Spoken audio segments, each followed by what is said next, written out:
Students आज chapter 3 की exercise solve करेंगे।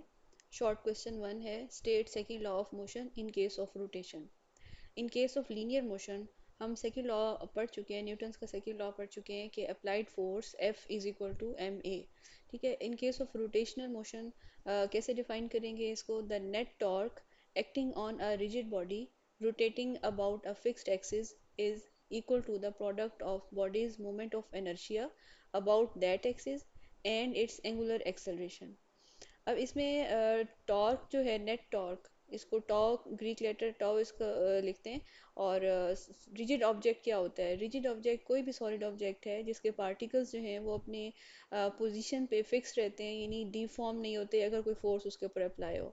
तो that solid object when it is rotating about a fixed axis, तो जब किसी फिक्स एक्सिस के अबाउट कोई ऑब्जेक्ट रोटेट कर रहा है तो उसका जो टॉर्क होगा, जो उसके अंदर टॉर्क नेट प्रोड्यूस हो रहा है, that will be equal to moment of inertia and angular acceleration के प्रोडक्ट के बराबर होगा। टॉर्क वेक्टर है, इसकी डायरेक्शन वही होगी जो एंगुलर एक्सेलरेशन की डायरेक्शन है, यानी around the axis of rotation. Okay, scalar form इसकी क्या है? Tau net is equal to I alpha. इसमें हम यूनिट्स को देख लेते हैं। टॉ यूनिट है newton metre, and moment of inertia का यूनिट है KG metre square. Angular acceleration alpha का यूनिट है रेडियन रेडियन पर सेकंड स्क्वायर। सो यहाँ पर हम क्या कहेंगे कि in case of rotation rate of change of angular momentum is equal to applied torque. L जो है इसमें angular momentum of the system है। अब ये सेकंड लॉ ऑफ रोटेशन ये कहाँ अप्लाई होता है? It is a fundamental law in analysing rotational dynamics, यानी मोशन ऑफ व्हील्स के लिए, फ्लाई व्हील्स या जायरोस्कोप, और किसी भी रिजिड बॉडी की पोजीशन को, उसकी मोशन को ऑब्जर्व करने के लिए जो किसी एक्सिस के अबाउट रोटेट कर रही हो, second law of motion in case of rotation is applicable. Second question, what is the effect of changing the position of a diver while diving in the pool? By changing positions, a diver can take a few somersaults in air before touching the water surface। यानी जो driver है, जैसे कि इस figure में आप देखें, position अपनी चेंज कर रहा है कॉन्टिन्यूसली। पोजीशन चेंज करने का पर्पस क्या है? To take extra somersaults in air off, जो हमारे पास कंजर्वेशन ऑफ एंगुलर मोमेंटम है, ये उसकी एप्लीकेशन है। तो एंगुलर मोमेंटम बेसिकली क्या है? Angular momentum is equal to product of moment of inertia and angular velocity. ठीक है, अब फर्स्ट केस क्या होगा? After leaving the spring board he curls his body by rolling arms and legs in. पहला case ये है कि जब वो अपनी बॉडी को कर्ल इन करता है, ठीक है, इनसाइड पुल करता है, जिसमें उसकी लेग्स और आर्म्स जो है वो इकट्ठे हो जाते हैं। तो उस सूरत में आप ये देखें कि जो उसकी फिक्स्ड एक्सिस या स्पिनिंग एक्सिस के अबाउट उसकी जो डिस्ट्रीब्यूशन है वो रिड्यूस हो गई। सो इट मीन्स कि उसका मोमेंट ऑफ इनर्शिया जो है वो कम हो गया। अब मोमेंट ऑफ इनर्शिया कम हो गया तो इसके नतीजे में ये क्या है? तेज़ी से स्पिन करेगा, इसकी एंगुलर स्पीड बढ़ जाएगी, तो he will take extra somersaults in air. ठीक है, तो जब इसकी मोमेंट ऑफ इनर्शिया रिड्यूस हो गई तो इसकी स्पिन बढ़ जाएगी। एंगुलर मोमेंटम हमारे पास क्या आएगा? I one omega one. I one moment of inertia है और ओमेगा वन जो है वो एंगुलर स्पीड है। सो मोमेंट ऑफ इनर्शिया डिक्रीज हो गया फर्स्ट केस में, और एंगुलर वेलोसिटी जो है वो इंक्रीज हो गई, so he will spin faster. Second case में क्या होगा कि when he stretches his arms and legs before touching water, तो उस सूरत में जब इसकी स्ट्रेचिंग बढ़ जाएगी तो इसका मोमेंट ऑफ इनर्शिया जो है वो इंक्रीज हो जाएगा, क्योंकि डिस्टेंस पे डिपेंड कर रहा होता है about the axis moment of inertia जो है। सो उस सूरत में इसका जो आर्म्स और लेग्स स्ट्रेच करने से उसकी स्पीड जो है वो डिक्रीज होगी, लोअर हो जाएगी, और उसका मोमेंट ऑफ इनर्शिया इंक्रीज हो जाएगी, and he will get a smooth dive. यानी हमारे पास जो सेकंड फॉर्म आएगी एंगुलर मोमेंटम की, I two increase and omega two decrease. But in overall situation हम ये देखते हैं कि angular momentum will remain conserve, यानी L1 will be equal to of inertia in linear motion. What is its analogue in rotational motion? तो inertia क्या है? Inertia हमको इसको डिफाइन करते हैं कि किसी भी ऑब्जेक्ट की एक स्टेट है, स्टेट को मेंटेन करने की एक एबिलिटी है, एक नेचुरल कैपेसिटी है to maintain its state of rest और स्टेट ऑफ मोशन। सो उसको हम इनर्शिया कहते हैं। जितना ज़्यादा मैस होगा उतना ज़्यादा उसका इनर्शिया होगा। So in linear motion, mass is a measure of inertia which resists in object's state of rest or motion when force is applied on it. According to Newton's second law, in linear motion हम कहते हैं कि force F is equal to ma, applied force is equal to mass times acceleration produced in that object. When an object is in rotational motion about a fixed axis, जैसे अब हम पीछे भी इसको देख चुके हैं कि उसमें हमारे पास जो important point है वो है mass distribution। mass की distribution about that axis plays important role, क्योंकि अब हम mass को simply नहीं ले रहे, अब हम ले रहे हैं moment of inertia को, जिसमें हमारे पास r भी आ रहा है। r क्या है? r is the distance of particle। Rigid body के जो पार्टिकल्स हैं उनका डिस्टेंस होता है from the axis of rotation. So distance पे डिपेंड कर रहा है। इसका मतलब है कि डिस्टेंस का मतलब ये है कि उसकी जो डिस्ट्रीब्यूशन ऑफ पार्टिकल्स है या मैस डिस्ट्रीब्यूशन जो है, it is very important. So in case of rotational motion, mass distribution is important, and moment of inertia I is equal to mr square plays the same role in rotational motion as mass plays in linear motion। और mass के ऊपर जब force लगती है linear motion में, same case में हमारे पास जो है वो rotational motion में torque apply होता है। So Newton's second law of motion in case of rotation हम क्या लिखते हैं कि net torque is equal to I alpha of rotation। Why is it harder for a car to take turn at high speed than at lower speed?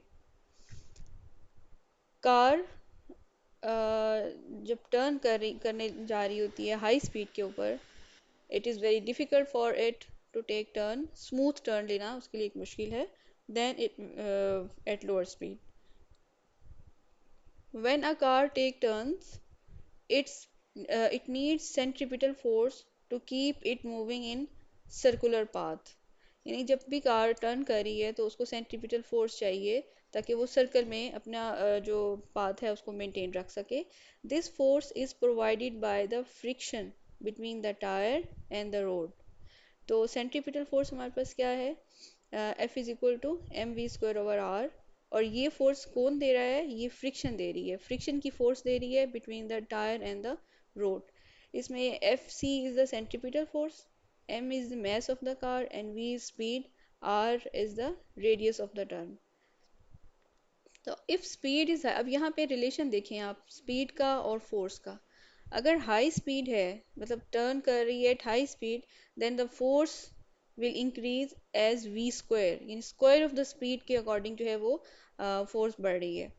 तो if speed doubles, the required turning force becomes 4 times। ठीक है। लेकिन अब ये जो grip है या friction है between the tyre and the road which is giving this force, centripetal force, it has a maximum limit। when the required force exceeds available friction, the tires lose grip and the car may skid outward।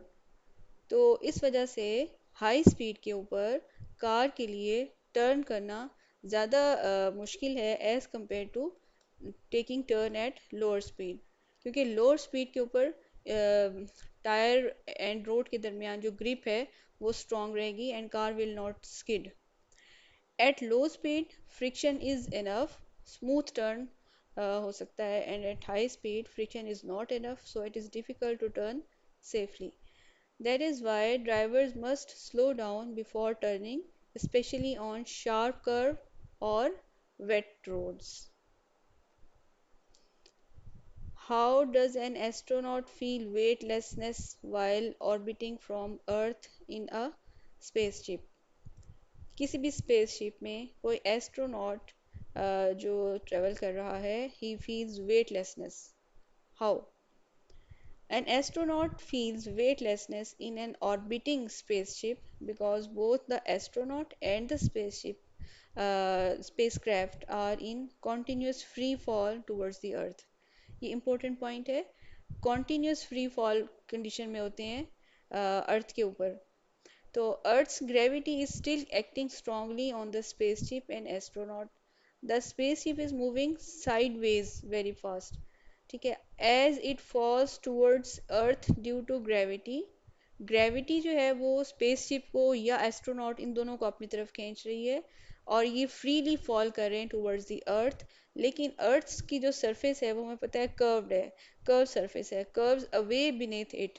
तो this creates an orbit. ये orbit ऐसे बनता है कि जब अर्थ की ऊपर की तरफ फ्री फॉल कर रहा है एस्ट्रोनॉट या स्पेसशिप फ्री फॉल कर रही है, तो due to curve surface of earth it will not directly fall onto it, but it will fall around the earth, so it will make an orbit, a constant state of falling around the earth instead of into it. The astronaut and the spaceship fall together at the same rate. There is no normal reaction force।